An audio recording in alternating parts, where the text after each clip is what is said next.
You hear that little motor running over there? That's Mr. Tolkien. He was just playing. I turned his toy upside down and now he's like happy-ish, but not quite happy. Anyway, Nikki here, Twilight Huntress from Everyone's Nature. I, once again, by accident, purchased a box, but I am super happy I did. Even though it wasn't really in the budget to have bought it, but you know, I really need to stay on top of things too, like skip months or whatever. These I am choosing not to just totally get rid of and just skip the months because it's really hard to get on their list to purchase the box. So today for you, I've got the Witch's Roots. So as you can see, they do put it in a mailer. So if you're in the broom closet, as everybody else says, we just don't want people knowing what you're getting. Like these are labeled the Witch's Moon, the Witch's Roots, the Witch's Bounty. So people may think you have like witchy undertones, which you don't necessarily do. Some people just love, like me, to have the metaphysical pieces that come in these boxes. And I don't care if somebody sees something come through my mail that says that, but at the same time there's a lot of people that absolutely do. So just be rest assured that this will come in a mailer, as will the So because I haven't gotten one of these boxes in a few months, I did watch a spoiler on this mid-month, I guess. It does take Canada a lot longer to get our items, and even worse now because there's apparently some flooding going on in BC, and that happens to be the port that my package came through. So it was severely delayed in getting to me. And then yesterday I was waiting for it in the mail. I saw it was out for delivery and I got myself all ready to do a video. Turkey, he's trying to bite me. This is Tolkien and he's getting so big, so big. But he did just want to bite me because I was messing with his toy a moment there. Trying to keep him quiet by not giving him his toy. Anyway, so let's get back to this. Yeah, so I think because it's almost Christmas, packages are delayed even further, and of course there's people that are off work right now because of mandates, so they're being told they are on unpaid leave. Sorry about that. He's just gonna get super noisy with that thing. Unpaid leave, so there's a few Canadian Post workers or Canada Post workers that are also off at the moment. So anyway, yes, it was delayed. It only got to me almost at 5 o'clock yesterday. And by then in Canada, in northern North America, it's dark by then. So I like to have a little bit of natural daylight to help me with my videos versus all the false lights because I just don't know how to set it up. True story. Anyway, Witch's Roots. So I was excited for this. I am excited for this because of what is in here, and I'm very much into what is in here.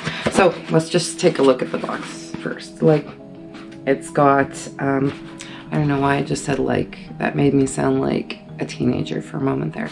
Anyway, it's got all these botanical pictures around the company, well, the subscription box name. Anyway, I think the company is just Witch's Moon, but they have a Witch's Moon box. So I guess I had to choose one out of the three to use as a company name. So it's got like the beautiful floral, botanical. What's on this side? There's some more floral and some herbs, mostly floral. Anyway, let's get back to all over the roots. Let's just get into the box because I don't think he's going to let me do this without bothering me somewhat, at least. So this is the box opens. It's got the paperwork that's, excuse me, that's going to tell us what's in there. It's tied with actually a thicker string than usual. I am going to open it. I'm not going to worry about seeing what's on here because, like I said, I watched a spoiler already, and what does it matter at this point? I mean, I don't remember everything that's in this box. I remember the one main thing. But oh, of all things in the world, my most favorite at the moment, the tarot collection. So I love reading my own cards. It brings me peace. It gives me answers. And usually those things are on point. Now, in saying that, if you do read your own cards, you really need to ground yourself and clear your mind and just create like almost a mental bubble. You're reading your cards and you want there to be some of you going into it. At the same time, you don't want to put forth too strong of an intention because just like when you do pendulum work or I'm not sure about scrying, I haven't really gotten into that, or tarot card pulls, if you put too much of a strong intention into them, they may just read how you want them to read, which is totally false, and you don't want that to happen. Which is really nice when you can actually, you know, get somebody else to read your cards. But in my world, there's nobody else that does read cards that would just do it, and I'd probably have to go and make an appointment and pay for somebody to do this. So I just kind of do it on my own, and I try to just put myself in a really good place to make it happen. But the paperwork here, I'll quickly read the first paragraph. Searching for answers and guidance throughout our journey can be a very important part of our psychic development and overall well-being. As we continue to work with divinatory tools throughout the years, we become more perceptive to our surroundings, searching for symbols and clues that may represent something meaningful to us in a very special moment in time. These practices allow us to remain open-minded, washing away the stagnant crust of judgment and absolute sureness. It is during times of searching that we're able to keep our heart and mind firing on all cylinders. The ancient words of the wise come through the view of the entire picture, untethered from mediocre negative thoughts and emotions.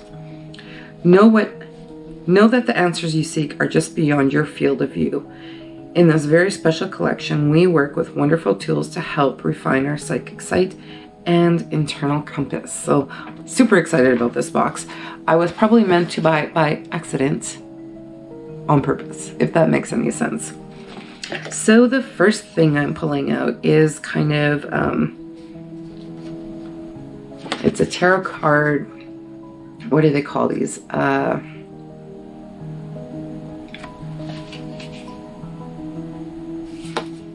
Index. There we go. Tarot card index. I'm glad that didn't take longer than that to figure that out. Here we've got another type of tarot card index, but it's telling us what each of these cards, at least the major arcana, what their outline is basically. There's always a reading to each one, but you follow an outline like that. Ooh, and the herb is dandelion. Native origin. Don't know. I don't know. Sorry, I had to check my candle. It was making a funny noise. And I don't know because I like literally cannot read this. I have like, you know, a bad eyesight. Anyway, first thing I'm going to pull out is the crystal, which seems to be a quartz, but I'm gonna look it up because it actually has something going on inside that is, and it's kind of got a purple hue to it. To me, would say it may be a bit of amethyst, a really light amethyst. And you see all what's going on inside there, and you can kind of see, and it's not my nail polish making that color happen. So let's see what it says about this piece here.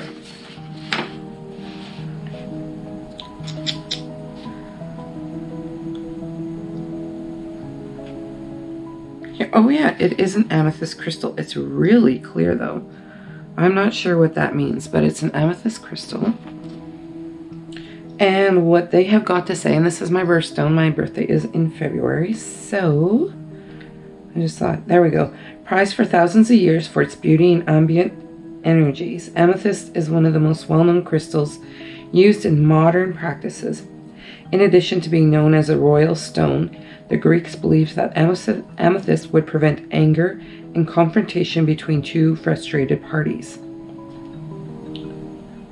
Although protective stone, amethyst is a wonderful purifier.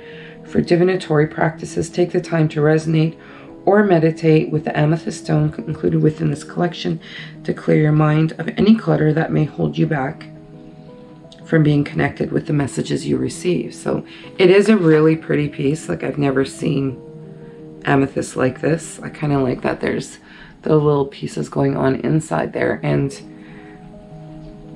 I don't know, really a pretty stone to add to my collection for sure. The next thing I'm pulling out is some kind of probably anointing oil. I do believe they always put an anointing oil in these boxes. Like the witch's root is the lower tier of the 3 that they have, so it's not as full as some. So this is a magical anointing oil called Terra. And what is, I'm gonna just give it a sniff, of course. That smells, oh, that smells so good. You know what I'm gonna do? I know it's not meant for that, but it literally smells so good. Another one of those scents that I can't place, but smells very familiar. Anyway, let's see what it has to say about this little bottle of goodness. This Terra Magical Anointing Oil has been created with the intention of enhancing the magic and messages you receive from tarot. Keep this oil close to your cards to have the energies ready for use. We have enchanted this magical anointing oil with jasmine, almond, cherry, it's the almond and cherry I'm smelling, sandalwood and patchouli oils, and have included wild cherry bark. So it's all the cherry in there. That's smelling familiar to me. Blue lotus and jasmine herbs as well. Inside your oil, you'll find a Lemurian quartz said to personify oneness into your aura. We have also included a special mixture of our this year magical oil from our personal cabinet of witchery. I'm not hearing that stone in there. Oh, it's full of, it's not full of, yeah, it's actually, okay, I think I hear something. Usually you can actually hear the Lemurian stone in there, like if you shake it around, but I was not really hearing it.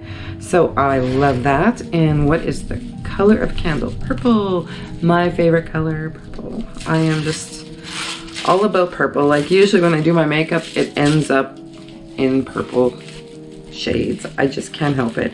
I try to like veer from that once in a while, but it just always goes back to it. Now, these beeswax candles are hand rolled.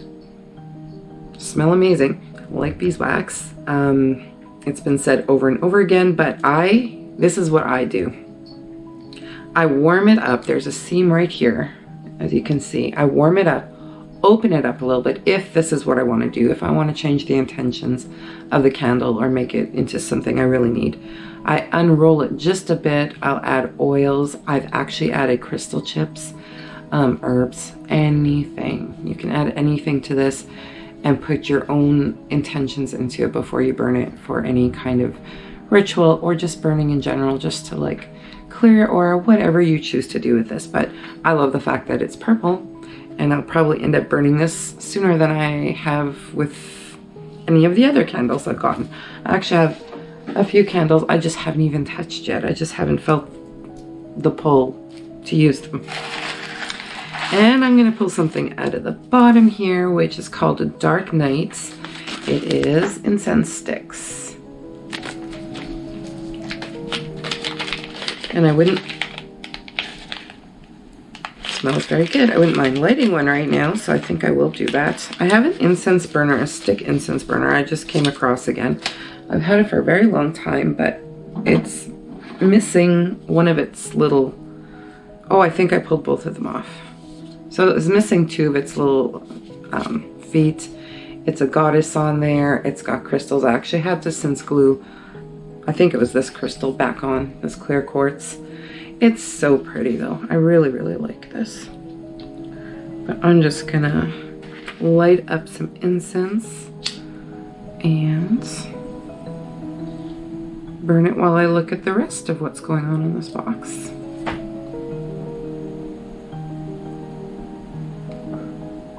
Oh, he's not watching me anymore, so that's good. Excuse me for a moment. Let's put that back up there. All right, yay. Okay, and now I'm pulling out the wild Endive, which I guess is the dandelion. Give it a sniff. I don't know what it smells like because like I have that oil on my hands and that's the one I'm smelling now. So that was kind of pointless, but it may have worked. We don't know. I'll show you the back side here. Let's see what it says about this. If I can find it on here. Oh, it's like right on the top. Wow. So dandelion leaf or wild endive. There's another word that's Taraxacum officinale. Native to Eurasia and North America. Dandelion leaf or wild endive can be easily seen among fields of grass stretching above the white and yellow sprouts of color. The dandelion is commonly recognized as an iconic flower plucked from the ground and wished upon before blowing on the seed head. Oh, I still do that. I still do that. I don't know if I really wish on it or anything, but I like blowing the seeds and just seeing them float across the yard. Which isn't the best thing, because if you see dandelion as a weed, you have just planted a bunch more dandelions. But I think this coming season, I should say, not this year, next year, make the choice to actually pick the dandelions and utilize the heads, the flowers, the leaves, and possibly the roots in some of my my herbalism and my tinctures and my salves and everything. Just everything. It's like, why would I go buy something that I can get from my front yard, right? Dandelions have been found in much of the recorded history as a herbal remedy and a source of food, and has even been thought to have evolved over 30 million years ago. Its long trek to America was eventually made upon the Mayflower. The dandelions was once referred to as a French dent de lion, or lion's tooth, referring to its jagged and tooth-like leaves. In medieval times, it was said that if you place a budding yellow flower of a dandelion under your chin and your skin becomes yellow, you will obtain prosperity and abundance throughout the remaining years of your life. In other stories of folklore, dandelion was commonly used within herbal tea blends to enhance psychic abilities. It is said that dandelion leaf helps one in summoning spirits, purification, and banishing rituals. So now it just kind of talks about how it grows and everything. Anyway, I will definitely start working with dandelion leaf a bit more and see how that goes. So the final thing is, this is so awesome, but I've already decided what I'm going to do with this, so I'm not going to open it for you. If you watch the Witch's Roots unboxings, subscription unboxing with other people, you will have seen what's in this little deck, but I've already decided I'm going to gift this. And that's another thing with tarot cards. They have just a little bit more of an intense energy when they are gifted to you. So I've decided that this deck, as much as I want to keep it, is going to be gifted to somebody very special in my life this year. So the Everyday Witch Tarot. See if I can hold it still while I do this. By Deborah Blake. Deborah Blake is an award-winning author, jewelry maker, tarot reader, and energy healer.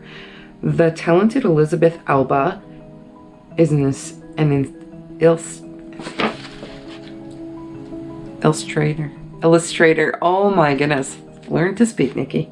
Illustrator of fantasy art, children's books, maps, and artist for the Everyday Witch Tarot. This beautifully created mini tarot deck is a great addition to your traveling bag or simply using on the go. These cards can also easily be used to create larger spreads on smaller surfaces. Take your time connecting to these cards before delving into the meaning of each. We believe it is important for you to cultivate your own emotions and thoughts regarding the symbolism on each card.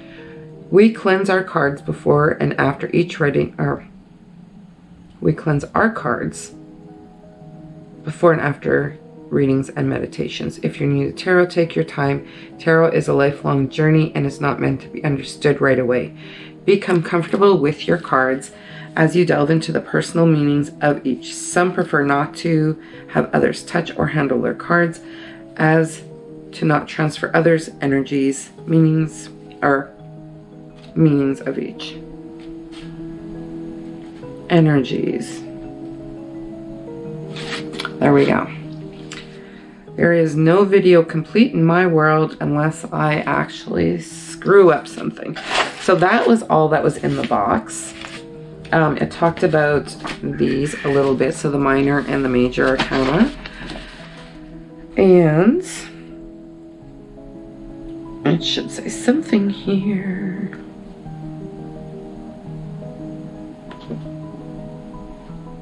Here we go. Book of Shadows artwork. Created to be a brief reference guide, these wonderful prints provide basic keywords for each card in the tarot. Add this beautiful artwork to your Book of Shadows or place near your tarot deck for reference. Written and illustrated by A.E. Alden. They are really gorgeous though. I really think that I need to actually do a laminating on these just to keep them in good form and not bent and destroyed in any way. And then of course the Book of Shadows Dandelion. And once again, that is it for our Witch's Roots for November. I really enjoy this box. Absolutely enjoy this box. Definitely is like up there on one of my favorites. Now that I think of it, it is my favorite. Like, I just adore doing tarot and oracle reads on myself. So somebody special in my life, a young lady, my granddaughter, is interested in tarot and metaphysical things, and I think that this is just something that is going to be meant for her. I may open them and cleanse them for her and do a little ritual for them so they work well for her, but I can do that after I give them to her too, so she can actually be the one to open the plastic, and you know, because it's a gift, and that's always part of the special part of doing something, is knowing that you've got it right from the first moment and not from 5 steps down the road. But I will definitely do that for her when she opens them, because my grandchildren always spend some time with me at Christmas, and I really do enjoy that. Okay, so this video has gotten super long, a whole lot longer than it probably should have, but that is okay. I haven't done a video in so long, so I'm sorry if it's too long for you, but I should say not end, but super happy if you made it this far, that you stuck with me through it all. Anyway, I hope you're all having an amazing day, evening, weekend, morning, afternoon, wherever you're at in the world when you watch my video. Do like, subscribe, comment below. Have a magical day. Have a beautiful Christmas if I don't see you before then. And I love you all. And that's it. Bye.